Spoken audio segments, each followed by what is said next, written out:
শুভ দুপুর বন্ধুরা, আজকের আমি একটা পায়েস করব। সেটা হচ্ছে ঝিনুকের আর সিমের পায়েস করব। অনেক দূর আমাদের বন্ধু ইচ্ছে হচ্ছে একটু পায়েস খেতে ইচ্ছে করছে, তাই আজকের একটু পায়েস বানাবো।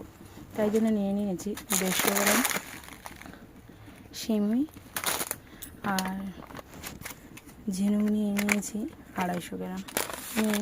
প্রথমে নিয়ে নিয়েছি এটাকে। প্রথমে আমি ভেজে নেব ঘি দিয়ে, তাই কড়াটাও বসিয়ে দিয়েছি।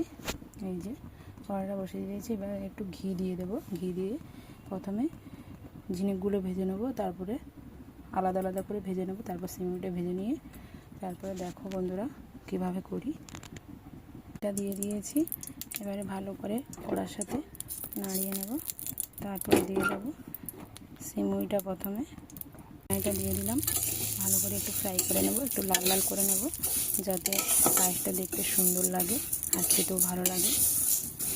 এই জন্য এই যে ভেজে নিচ্ছি লাল লাল করে। আর এইদিকে দুধটাও বসিয়ে দিয়েছিলাম, সেদ্ধ হয়ে গেছে প্রায়। এটা নামিয়ে রেখেছি, এখন ঠান্ডা হোক। এতক্ষণ এগুলো ভেজে নিই, তারপরে দুধের সাথে এগুলো মিক্সড করে একসাথে সেদ্ধতে বসাবো। এবার লাল লাল হয়েছে, এবার এটাকে নামিয়ে নেব। এবার ঝিনুকটা ভেজে নেব। হালকা লাল হয়েছে দেখো বন্ধুরা, তোমরা এইভাবে বাড়িতে বানিয়ে খেও। আর ঘিটা বসিয়ে দিয়েছি, এবার ঝিনুকটা দিয়ে দেবো। খুব ভালো ঘিটা, খুব সেন্ট উঠছে বন্ধুরা, পুরো ঝর্ণা ঘি। তোমরা ঝর্ণা ঘিটা ইউজ করো, খুব ভালো। ঝিনুকটাও দিয়ে দিয়েছি, ভালো করে ঘির সাথে মেখে নেব। আঁচটা একটু বড় করে দেবো, যাতে প্রথমে একটু গরমটা ভালোভাবে আসে। এভাবে ভেজে নেব।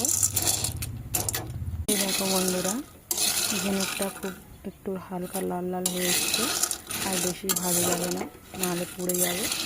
তাই এবারে আমি হালকা জল দিয়ে প্রথমে ঝিনুকগুলোকে সেদ্ধ করে নেব, তারপরে আবার দুধে দিয়ে আবার সেদ্ধ করব।